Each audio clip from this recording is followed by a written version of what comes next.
Welcome to this episode of Exploring the Humanities, Women's Voices from the Hong Kong Polytechnic University. Our podcasts allow us to showcase the exciting and innovative work being done by our colleagues in the humanities, intersecting with fields as varied as aviation, mental and physical health, virtual reality, Gen AI, design, neuroscience. My name is Xing Sun, and I am an assistant professor from the Faculty of Humanities, Department of Language Science and Technology at the Hong Kong Polytechnic University. Today, we have a very special guest, Dr. Tyler Tardif. Dr. Tyler Tardif is currently a professor of pediatrics at the School of Medicine at the National University of Singapore. She has spent decades studying how children develop in different cultures, from the United States to China to Japan.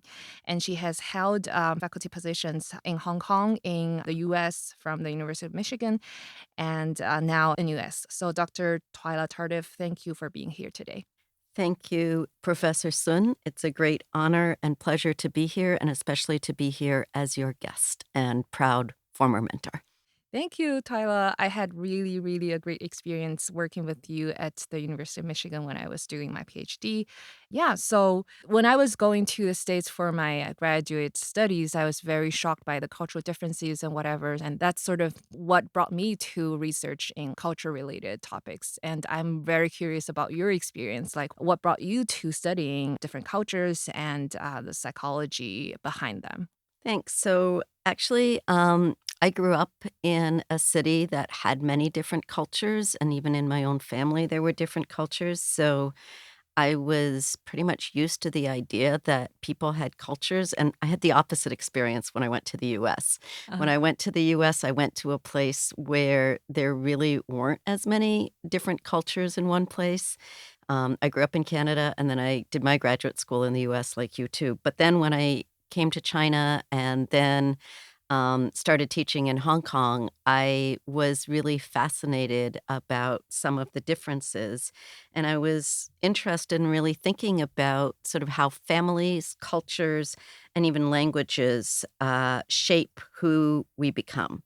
So I started looking at not just what the differences are, but also what the commonalities are. Wow. So what are the first few studies you did? So, yeah, so I actually did my dissertation research in Beijing, Mhm. and it was a long time ago. So it was primarily Chinese speaking, and I was going around to different families each day, recording and transcribing what the families said. And my first finding was actually that the children who were 1.5, not quite 2 years at the time, were using a lot of verbs. And that Mhm. really surprised me because children learning English use a lot of nouns Mhm. early on. And so that was a really surprising finding for me. So that kind of started my research on language learning. Yeah, because in the Western textbook, all over the place, when we study language acquisition, they'll be like, oh, there's a noun bias in babies when they first, in their first few years of life, they will hear a lot more nouns than other word classes from their moms. But you found something different. And at that time, what were you thinking? Like, are you like, oh, I'm going to tell people that Chinese is different? Or like, are you worried that people wouldn't believe? Or like, what's the. I wasn't worried about it. Mhm. Maybe I should have been.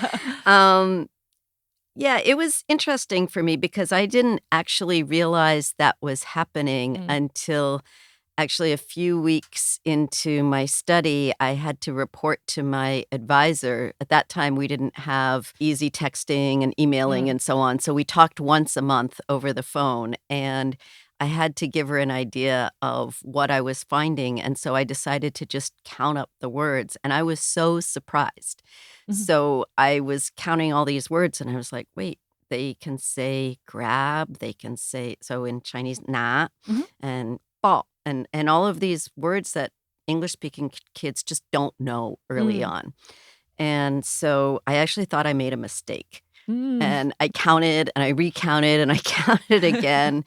And then I told her, and she said, "What?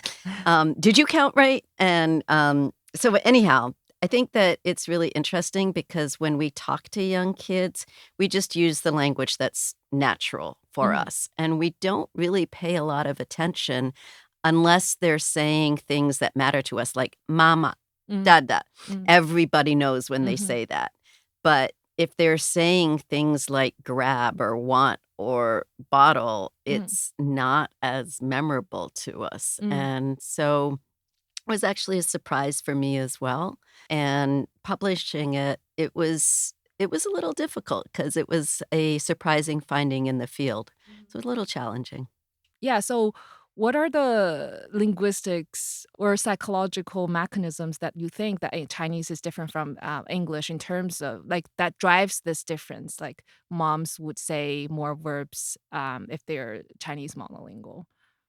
Is I there a think it's cultural just driver? Yeah. I don't think it's cultural. Hmm. I think so in Chinese, if you start speaking Chinese, you can say, like, if I want more coffee and I'm your guest, Hmm. you would ask me in English, more Hmm. or more coffee. Hmm. And if you were to say that in Chinese, whether it's Mandarin or Cantonese, you'd say something like 种you Mm. or 还要吗? Mm. And you're not talking about the coffee.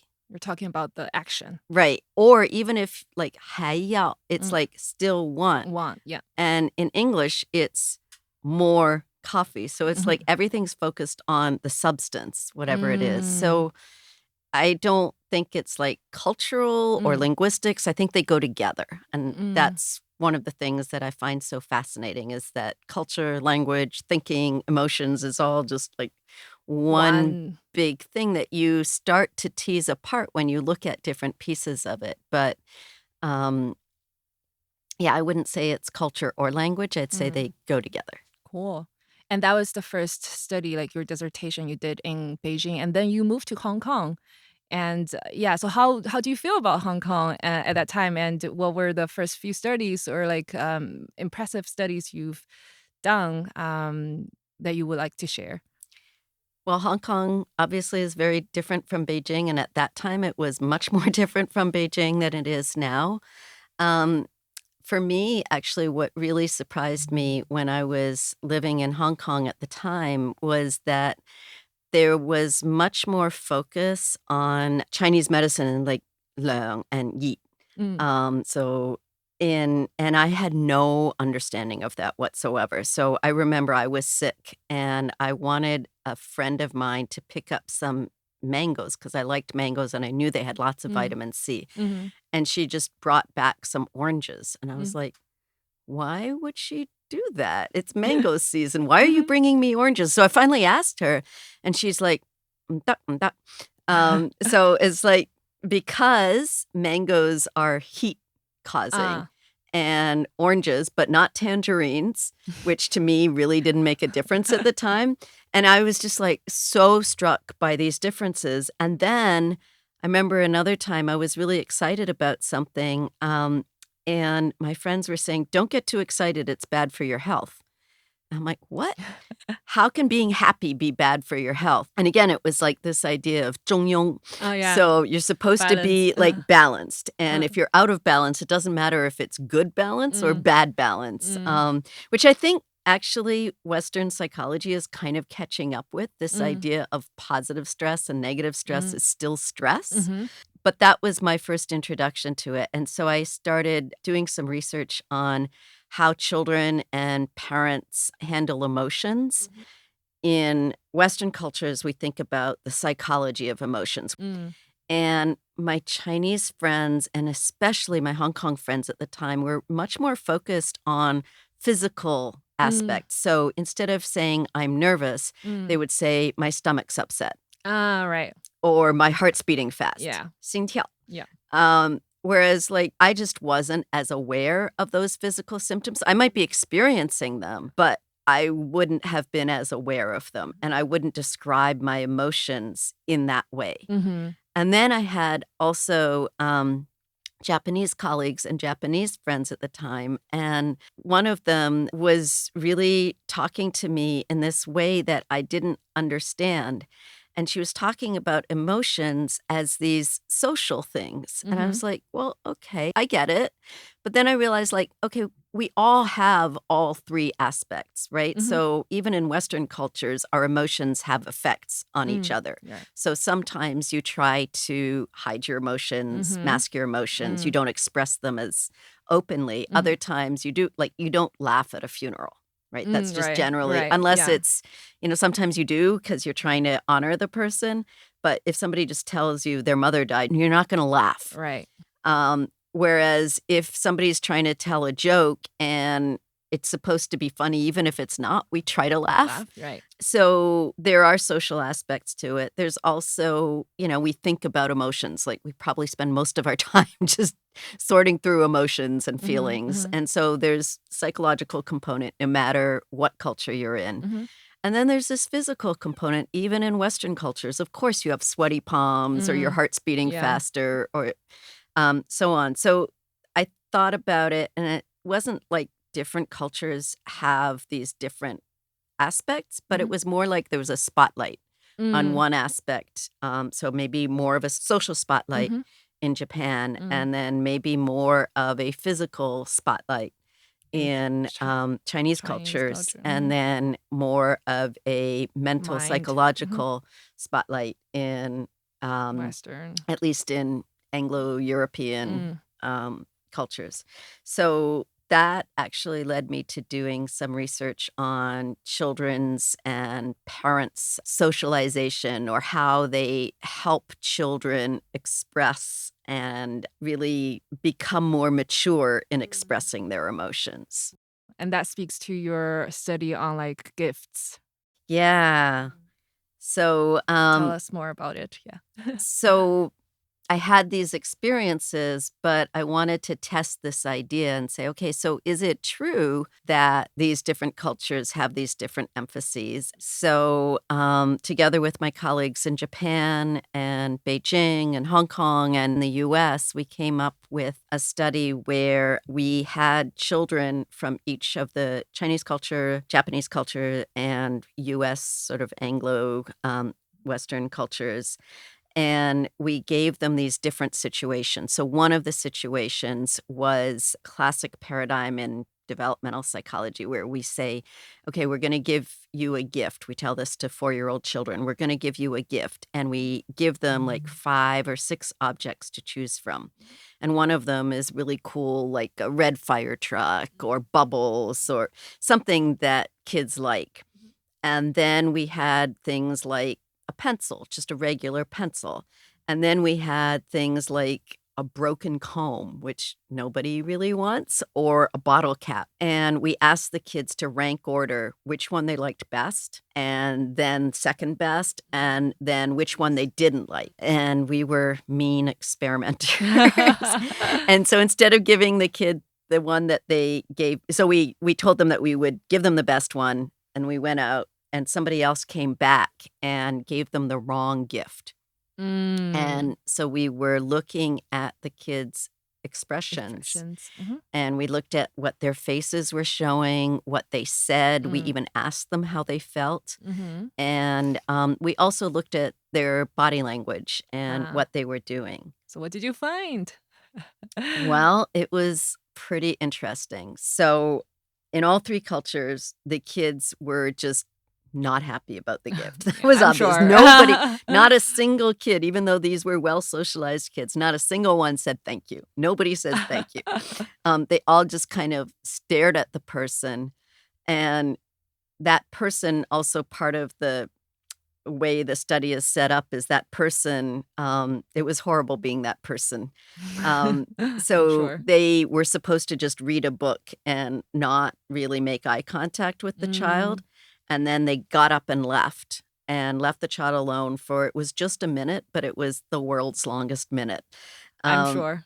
And then the nice person came back and apologized and so on. But during those 2 minutes where the bad person gave them the bad gift, and the minute where they were by themselves, we looked at what the kids did. And it was so interesting because the American kids would actually, some of them cried.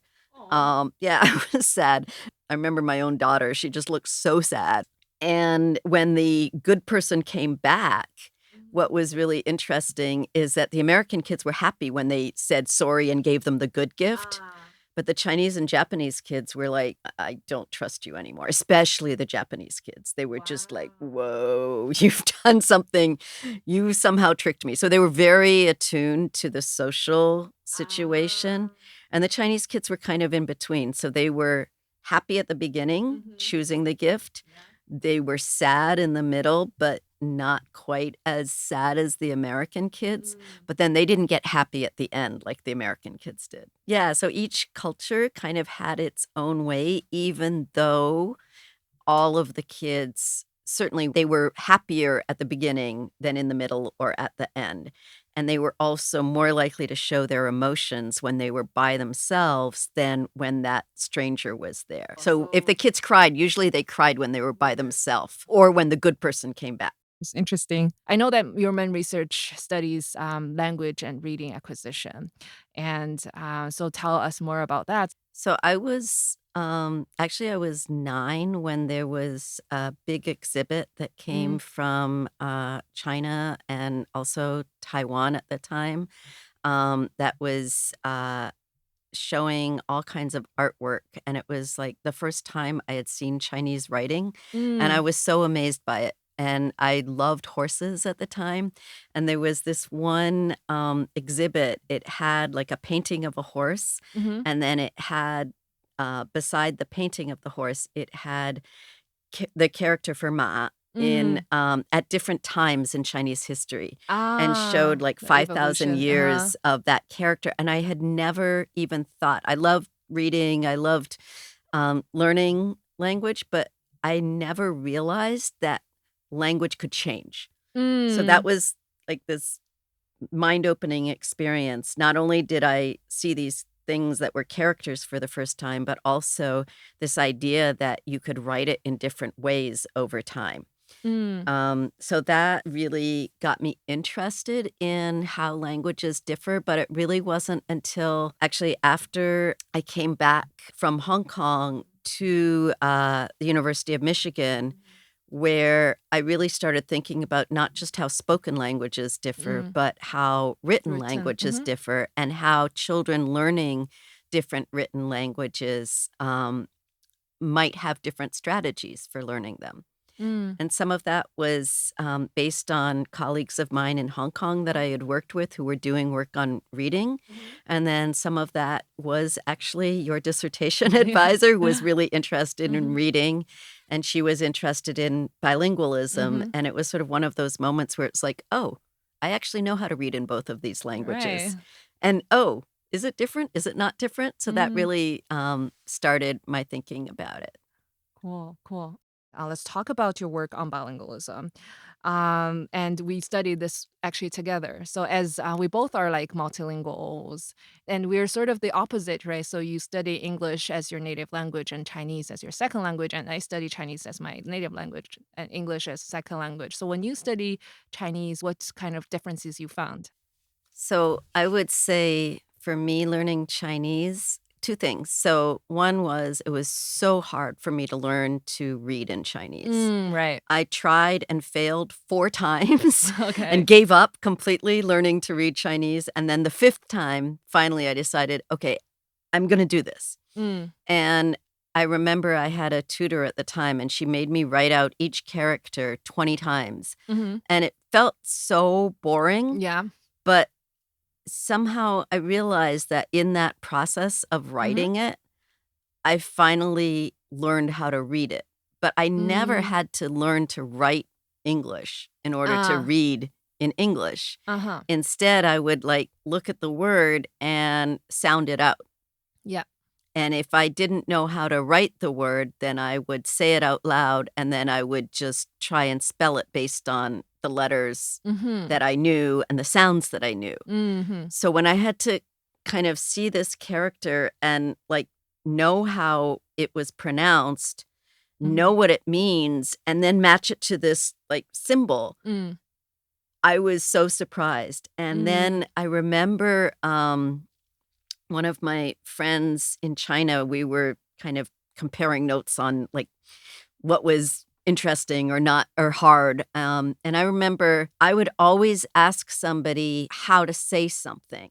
And I would have them repeat it a couple times. But my Chinese friends would ask me how it's written. Yeah. And I was so surprised that they couldn't remember just by how it was heard or write it down themselves. Mm. And they were surprised that I kept asking them to repeat the sound. So it was just really interesting. And I think that kind of relates to like when you learn English, you learn ABC, Yeah. and then you learn B is for B. You learn B, A, O. Whereas kids now, if they're learning pinyin, they do that. But traditionally, they didn't learn that. They learned characters. So you learn da, xiao. Yep. And you make up ways of remembering it. Like I remember teaching my daughter like da xiao, and I just like would make this big body gesture and then like a little body gesture. And then I remember being so amazed when I learned about the concept of radicals or bushou, where I was just like, whoa, you can tell what something means from, or at least guess what it means from this meaning component. And I was like, wow, think about English: chicken, rooster, hen, stallion, mare, horse. Like, how can you tell that they're all related. horse, Yeah. right? Whereas in Chinese, it's really easy. 母鸡,公鸡,小鸡. 鸡腿, right? Yeah, 鸡. Whereas in English, it's just like, whoa, it's completely different. Yeah, so I was really interested in how like the different meaning parts and the sound parts go into learning to read. Right. We all know like in order to read, right, like we need to sound it out and we need to know the meaning and we need to know sort of how like its visual form, right? Yeah. It's What it print looks and- like. Yeah, what it looks like. And you were talking about like when we learn to read in English, what's more important, it looks like it's bridging the sound with the print, right? Or what it looks like.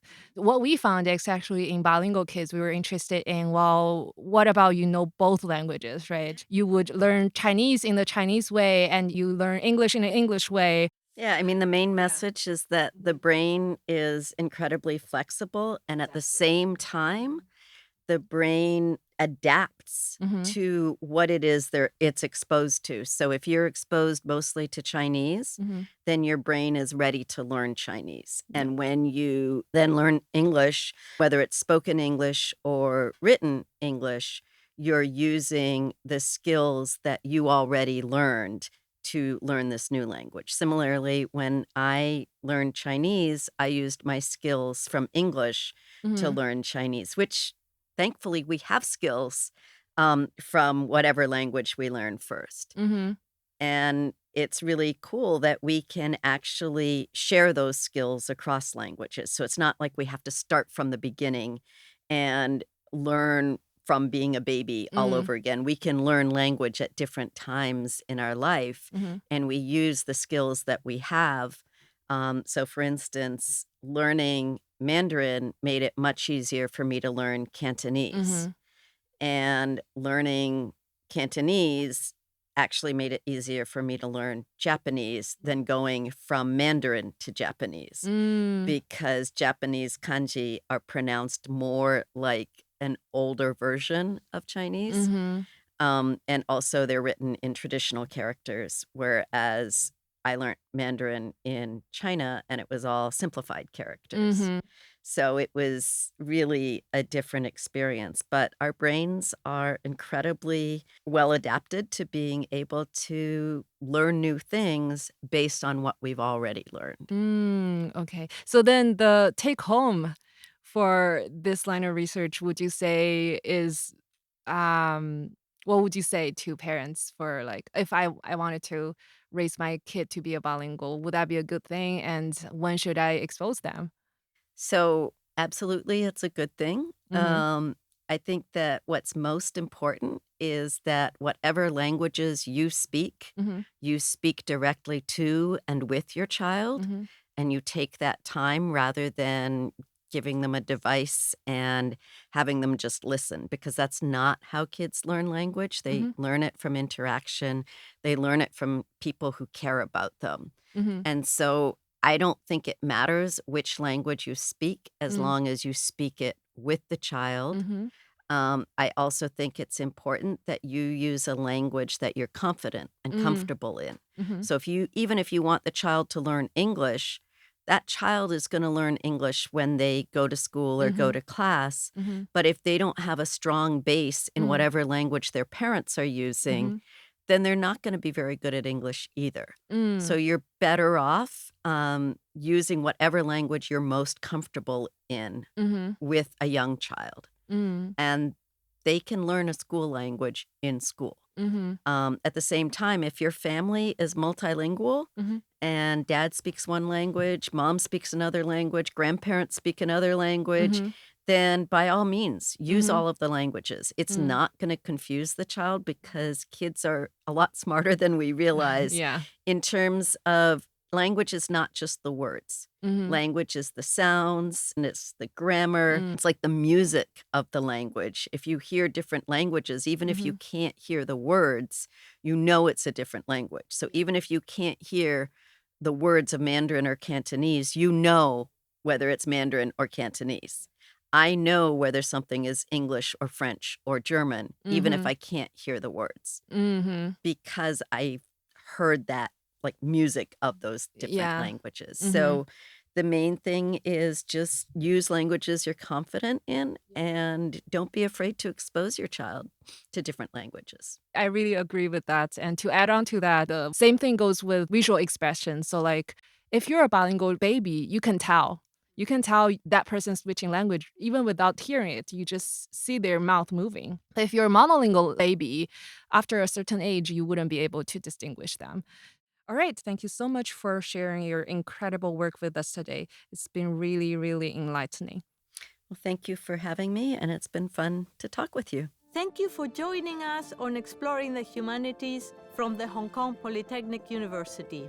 For more episodes or information, visit our website or follow us on Spotify. Stay tuned for discussions with leading voices from the Faculty of Humanities and beyond.